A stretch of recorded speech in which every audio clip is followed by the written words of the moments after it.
Boa noite, gente. Eu vou tentar resumir total aqui a história, para não falar muito. E vou tentar falar devagar, que é um problema, que eu falo muito rápido. Primeiramente, eu gostaria de agradecer o espaço, o convite da galera toda que está nesse corre do Favela. E quando vieram com a proposta para mim, perguntando se eu ia aceitar, vim aqui trocar uma ideia. E eu vi a correria da galera do Favela, eu falei, super top, não precisa pedir duas vezes.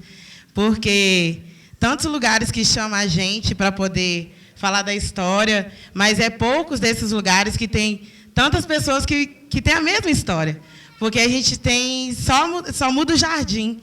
Porque todo mundo que passou aqui é o mesmo corre que eu tive para poder estar onde eu estou na minha carreira de empresária. E, normalmente, onde eu vou dar palestra, é gente que tem grana para investir, gente que tem status, gente que tem, né, já várias portas abertas para começar essa correria. Mas, enfim, vamos começar a minha história. Eu trabalho com tranças e penteados afros.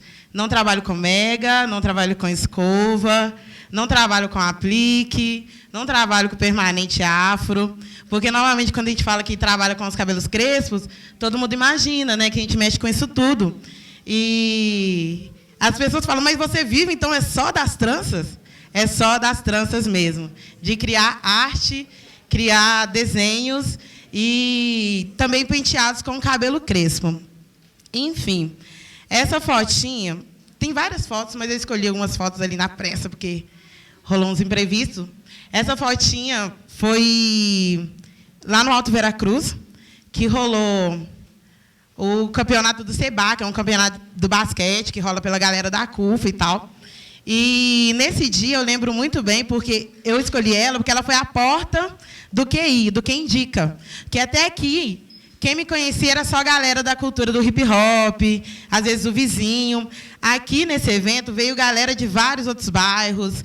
E eu trancei o cabelo da minha comadre, que é minha comadre hoje, nesse evento para ela poder trabalhar. E ela queria ver o campeonato. Falei, a gente ia trançar numa salinha escondida. Ela, não, quero ver o campeonato. Falei, então vou lá trançar lá no campeonato. De repente, veio uma galera, foi vindo e falou assim, quanto você está cobrando para poder trançar o cabelo? Eu olhei para a cara da minha comadre e falei, quanto que eu estou cobrando para trançar cabelo? E aí, na hora, pegar de surpresa, eu falei, R$10. Na hora que eu falei R$10, o cara olhou para mim, quê? Falei, não, tá caro. Falei, meu Deus, o cara vai falar para todo mundo que eu sou mal mercenária. Aí o cara falou, que isso? Vou chamar minha filha ali então, minha esposa. Aí, isso era exatamente, estava indo dar umas 10 horas da manhã, mais ou menos. E eu fiquei até 10 horas da noite trançando o cabelo, por R$10. E aqui começou o tal do Quem Me Indica, porque como era galera de vários bairros, o povo foi começando a indicar, comecei a dar contato, telefone, né? Ligando para minha casa igual doido, e minha mãe, tá ligando os povos diferentes aqui, caçando, indo para arrumar cabelo e tal. Eu falei, mãe, é eu mesmo, que eu expliquei a situação toda, enfim. Isso, se eu não me engano, sou horrível com dados, mas, se eu não me engano, era mais ou menos 2007, por aí. E até então, eu era só uma menina estudante aqui, e que trançava cabelo por hobby, gostava de fazer no meu cabelinho, mas ainda ele estava com química aqui também, altas brincadeiras e tal. E era como hobby. E, a partir daqui, eu levei muito como profissional mesmo, né? E eu costumo dizer hoje que Deus, ele me deu o dom das tranças, sim, mas, acima de tudo, ele me deu o dom da criatividade. Vocês vão entender porque eu tive que ser, e sou ainda, 2016, que eu estou formando a equipe, para poder estar correndo comigo, mas, até hoje, eu sou uma empresa só. Então, edição de foto, publicar no Facebook, publicar no Instagram, fazer o corre de contato, tudo sou eu. E a empresa sempre tem essa repartição, né, gente? E essa é uma dificuldade muito punk, você ser uma empresa só. Mas, até então, eu só estudava e não tinha ninguém, né? Como minha mãe fala, um pinto para criar, que é das galinhas ali para dar os ovos. Então, o dinheiro era só meu, então eu gastava assim, com uma roupinha, uma coisa que eu queria fazer no meu cabelo, então ainda não dava tanto valor. Era um dinheirinho massa para alguns estudos, enfim. Até que eu comecei a envolver muito na cultura hip-hop, principalmente a partir daí. E, em 2008, eu participei de uma formação como oficineira pela galera da Negras Ativas, que elas estavam formando mulheres negras para poder dar oficina. E, dentro dessa formação da cultura hip-hop, que elas estavam explicando a história, A minha profissão, na época, que eu ainda nem falava que era profissão, era trançadeira. E a gente ia fazer a formação de oficinas no Centro de Reeducação de São Jerônimo, que, para quem não sabe, que é Centro de Reeducação para Menores Infratores, né, para meninas. E foi a minha primeira experiência como oficineira. E eu entrei, e para eu poder entrar lá, era uma burocracia, porque eu sempre fui a menorzinha do rolê, né? Todo mundo já maior de idade. Então, teve alta autorização, quase que eu não podia entrar, porque não podia entrar com nada que se considerasse como arma. E meu instrumento para a oficina era palito pontiagudo, né? Era tesoura, e assim, eu não ia poder entrar com nada para poder dar oficina. Mas, enfim, chegando lá, as meninas, né, algumas tinham um pouco a mais da minha idade, mas umas tinham 17 também. Isso já é de 2008. E teve uma menina que ela estava grávida, que ela fez um rolê muito punk. Saindo de lá, ela já ia para o presídio de adultas, né? E o filho dela não ia ter com quem ficar. E ela chorando, horrores, ela olhou para minha cara e ela falando assim, cara, não sai desse corre, porque se eu pudesse escolher na minha vida, eu estaria no seu lugar. E aquilo me tocou pra caramba. Falei, pô, eu posso trançar o cabelo das clientes. Até então, viu, gente? Nesse corre eu atendia os clientes a domicílio. Falei, não, eu posso atender o corre das clientes, mas eu posso dar oficina, cara. Empoderar a galera que está aí mal perdidona, galera que está aí sem... Querendo ou não, se ela saísse de lá, quem que ia dar oportunidade? Qual que seria o corre que ela poderia começar? Arrumar o cabelo fazendo como trança? Poderia ser um corre que você precisa de uma piranha, né? Um palito para poder dividir e pau a obra ali. E aí eu comecei a mexer, então, desde 2008, com essa formação, e me tocou muito com oficinas. Dou oficina desde então para presídios, para centros de reeducação, continuo com a missão. E essa começou a história das minhas oficinas. Mas só, gente, que aí estava começando a engajar. Até então eu era conhecida como Preta Dé, né? Porque eu também cantava rap. E aí a galera me conheceu como Preta Dé e tal. Só que foi a fase que eu comecei a ser visionada, mas por um fato familiar, particular, de que rumo que eu queria seguir na vida. E eu fui criada numa família muito ditadura, né? Aquela coisa que você vai ser a filha, eu era caçula, menina, então vai crescer, estudar, casar e cuidar da casa. E eu comecei a ficar muito conturbada por umas questões. Então, resumidamente, no meio do caminho que eu comecei a ficar conturbada, conheci um cara, né, que foi como amigo, e ele era super massa, amigo super massa. E eu confidenciava com ele coisas que eu não confidenciava com ninguém, que era a questão da minha homossexualidade, né? Porque ele não sabe, eu sou lésbica, dito como sapatão. E, querendo ou não, eu ficava com o menino e tal, mas ele era um bom amigo. Só que eu estava conturbada, todo mundo sabe como isso é difícil. Para encarar esse caminho do corre, que eu já fazia minhas tranças, meus estudos e tudo, você já tinha que encarar o preconceito de ser negra e favelada, para as pessoas chegarem até você e confiar no seu trabalho. Porque até então atendia nas casas, né? Porque ninguém queria ir no Taquaril para poder ir trançar cabelo.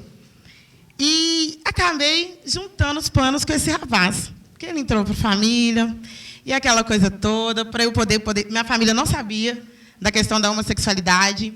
Então, eu falei, esse é o caminho certo. Eu vou ser a dona de casa, eu vou ser a mulher que meus pais me criaram para ser. Deixei trança, deixei tudo. Isso foi para a entrada de mais ou menos 2009, que aconteceu esse rolê todo. Só que, como todas as mulheres passam, a gente cuida muito bem do nosso jardim, porque coisas da nossa casa quem resolve é a gente.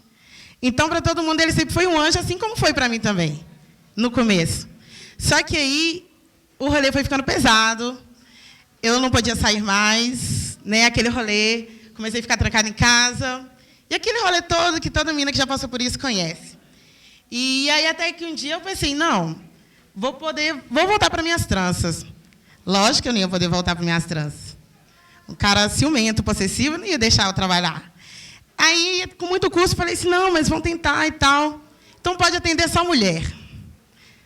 Mas aí pode atender só mulher casada, porque mulher solteira fala demais de homem. E foi esse rolê. Resumidamente, de 2009 até o finalzinho de 2010, por aí, eu fiquei nessa vida. Então, eu parei. Mas, antes, eu já tinha feito essa carreirinha, que eu trançava embaixo do viaduto, trançava nos movimentos da cultura hip-hop. Então, eu tinha um nome. Simplesmente, a Preta 10 só sumiu. Só sumiu. Mas eu já tinha feito um nome até aqui. Né? Da mina que trançava nas ruas, nas casas, nos eventos de basquete, embaixo do viaduto Santa Teresa, no duelo de MCs. E eu sumi. Quando essa pressão da submissão, do rolê, de ser a mulher certa, que minha família queria que eu fosse, né, que me criou, começou a pesar muito em cima de mim. Eu estava morrendo em vida. É o que a gente fala, né? Porque você está agradando a todos, sua família, as pessoas preconceituosas que falam, não, ela é uma mulher feliz. Ela está uma mulher direita, né? Mas eu estava morrendo em vida.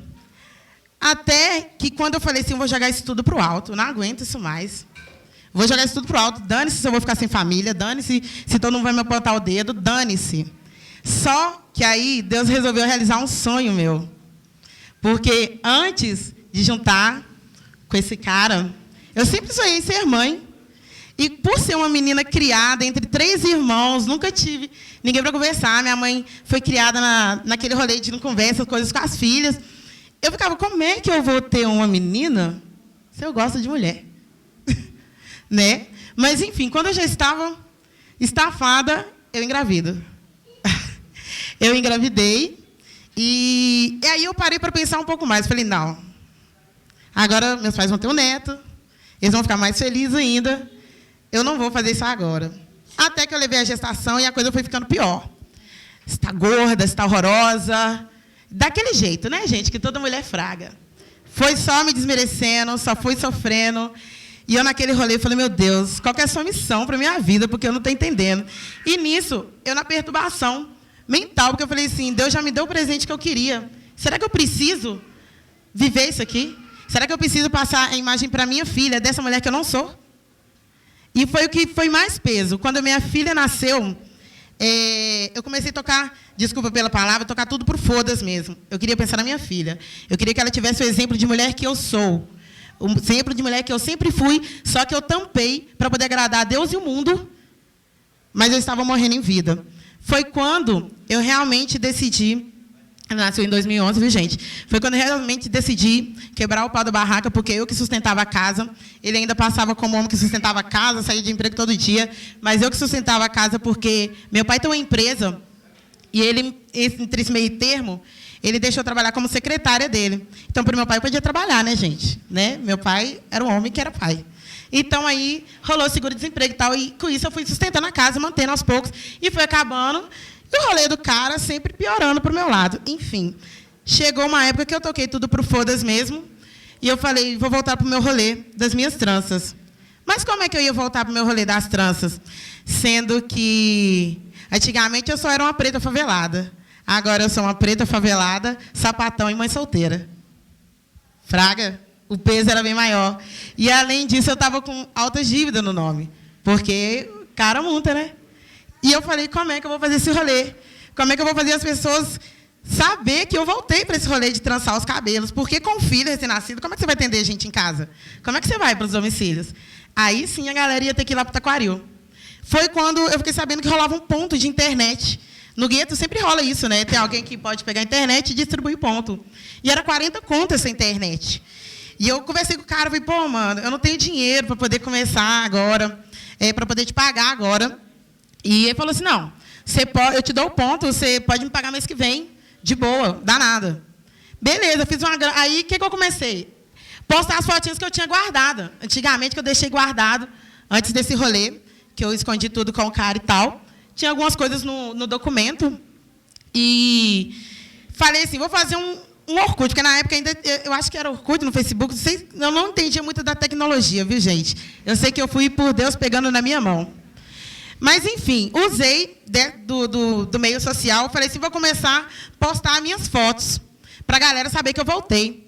Só que aí estava um rolê muito doido, porque postava minhas fotos, postava fotos da Dandan, postava desabafo. Aí, o que acontece? Estava misturando as minhas fotos com a minha vida pessoal no rolê do Facebook. Fraga. Mas ainda assim o povo estava entendendo que eu voltei e tal.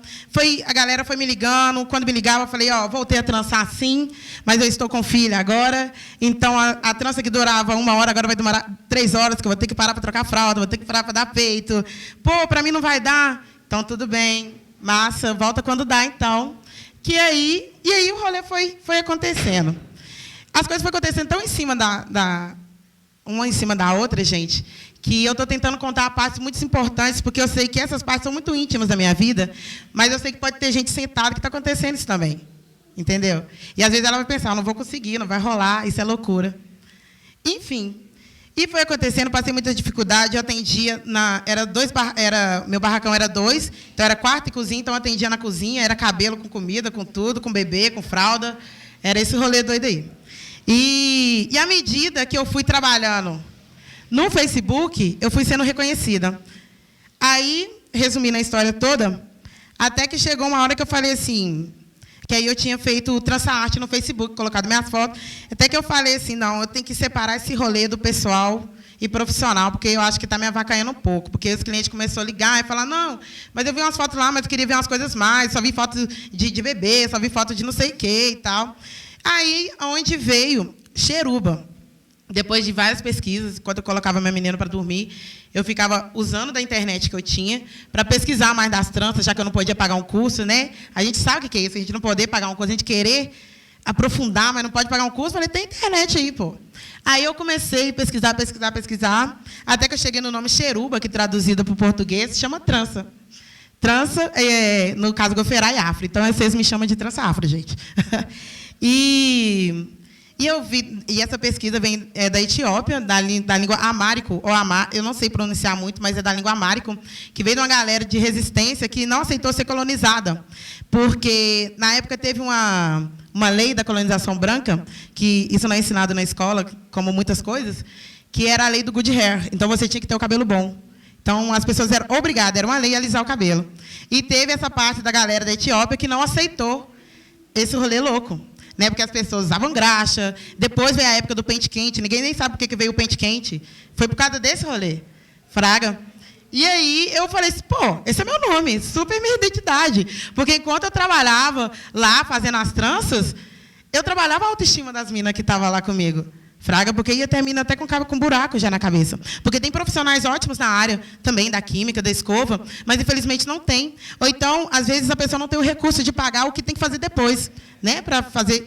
Então, vinha muita gente com cabelo regaçadão, e eu fazia as tranças, aí ela pensava voltar para o natural, e aquilo ia trabalhando psicológico. Porque a mulher linda, a mulher do cabelo liso longo.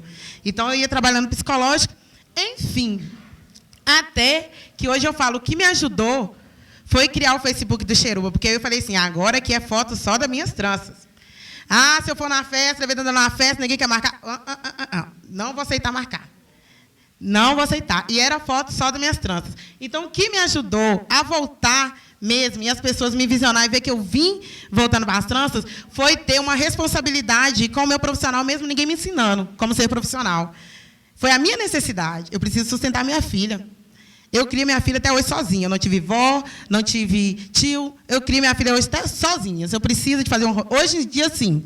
Tenho, ela está lá com minha mãezinha, está lá trocando a ideia enquanto eu estou aqui.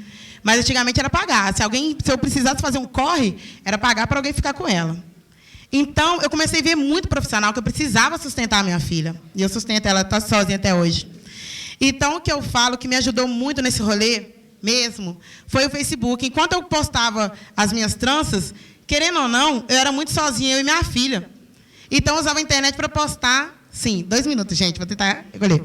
Então, eu aproveitava para postar algumas mensagens positivas, que às vezes eu estava falando da minha vida, mas eu colocava como terceira em pessoa, para as pessoas lerem, e chegava a mensagem, nossa, super me identifiquei e tal. E eu vou chegar dos rolês, eu vou, resumidamente, o que eu queria falar, o foco é esse, porque tem muita gente hoje que tem Facebook, mas não sabe usar da ferramenta. Fraga. E aí acabou que a visibilidade, gente, chegou antes da minha capacidade. Fraga. E aonde que os rolês é mais difícil de conquistar. Porque, às vezes, você vai procurar parceria, às vezes, a pessoa acha que você já está muito bonada, que você é uma pessoa visível. Minha página, hoje em dia, ela está com 7.832 pessoas que seguem, tirando o Instagram, que está chegando a 2.000. E aí, Como que eu fui conhecida fora? Pelo Facebook. Galera de São Paulo começou a ver, galera de outros estados começou a ver, galera que vinha viajar aqui, pô, eu quero fazer trança com você. E a galera, e essa parte das pessoas ir até o Taquaril foi essa parte da minha filha, porque eu não podia sair. Então começou, fraga. E as pessoas que não valorizavam, passou a valorizar, porque até gente com motorista na porta da minha casa parava, para poder trançar cabelo, né? Enfim, eu estou tentando super resumir, que tem 2 minutos, e acabou que esse rolê do Facebook, que eu soube usar, ele me proporcionou também, que eu acredito, por causa da minha autoestima, que eu trabalhei muito depois desse rolê, e sozinha, porque eu acreditava, sim, que eu era uma mulher linda, sim, o meu corpo está fora do padrão, mas eu sou foda, sim, fraga. E eu tive que trabalhar isso sozinha, e eu trabalhei isso pensando na minha filha, porque eu queria que ela conhecesse a mulher que eu era antes de conhecer o rolê todo do cara. E é sempre pensando nela que eu melhoro cada vez mais. Eu queria que ela tivesse esse exemplo. Eu não queria que ela tivesse o exemplo podre da mulher que é moldada ali, e ela está morrendo em vida todos os dias, cara. Fraga. E aí veio a proposta de ser modelo, porque a primeira proposta veio de São Paulo mesmo, da mina que ela estava procurando a mina plus size, mas ela queria uma mina plus size de verdade. Que ela não só usasse as suas gordurinhas para ser modelo, ela queria uma mulher que se amasse também. E aí começou a abrir as portas de modelo, que é recentemente. Começou mesmo a modelo visionar esse ano. Só que aí eu já tinha feito umas fotinhas para uma galera de roupa e tal, mas o meu primeiro trabalho de modelo pago, com avião, pagar cachê, foi esse rolê de São Paulo. E ela falou, mano, eu preciso de modelos como você, que exalam verdade, fraga. E é esse rolê que eu tento fazer o tempo todo. E elas procuravam a identidade do cabelo, porque eu além de trabalhar com as tranças, eu sou elas também. Não é apenas um clichê, um marketing. Eu sempre fui esse visual mesmo. E essa foto aqui, para poder finalizar, eu acho que foi um marco muito mais especial na questão da minha valorização como mulher negra, periférica, gorda e que se ama pra caralho. Porque eu fui coroada, dia 18, rainha de um projeto muito massa, que é uma luta antimanicomial, que é sobre a saúde mental, e ela valoriza total a belezas reais. Mulheres que se consideram lindas mesmo, fora de todo padrão. E elas exalam isso. E eu fui coroada rainha. Essa foto maravilhosa, vocês podem sentir o que foi esse rolê. Tanto que eu brinquei muito, porque isso foi feito numa mansão. E chama a Luca da Laje. Falei, pô, vocês têm que conhecer a laje lá do meu gueto. Que isso aqui não é laje, não, mano. Gente, mas assim, eu espero ter resumido bastante para vocês sobre o que é que eu passei esse rolê todo. E eu estou aqui hoje com 24 anos. No momento que eu resolvi me esconder, no momento que eu resolvi me matar em vida, foi o momento que eu mais desci. Foi o momento que eu mais apanhei na cara. Quando eu falei, não, eu não quero que minha filha tenha essa mulher como exemplo, eu quero que ela conheça a mulher de antes. Sendo homossexual, sim. Que a gente sofre, sim, com isso. Muito. Sendo mulher negra, periférica, sim. E é isso que está acontecendo. Eu estou chegando em 2016, subindo cada vez mais, tendo propostas surreais, com 24 anos, porque eu decidi ser eu e ser profissional, porque já chegaram gente para falar, você é uma mulher da periferia, nós estamos te dando a mega oportunidade. Eu já escutei a frase, a gente podia pegar qualquer trançadeira para estar aqui, e você não quer, porque era um lugar super preconceituoso e racista mesmo. Eles só queriam meu status mesmo, da visibilidade do Facebook. Eu falei assim, vocês poderiam ter qualquer trançadeira. Vocês foram lá dentro do Taquaril buscar xeruba. E foi isso. E é isso que está sendo todos os dias. E para as pessoas que estão sofrendo no seu íntimo, solta para fora e deixa seu profissional exalar, e nada da sua vida, sua homossexualidade, ser hétero, nada, ser do gueto, nada vai interferir no seu profissional se você tiver a qualidade de souber levar ele com responsabilidade. E eu quero fechar nisso, não tem mais nada para falar.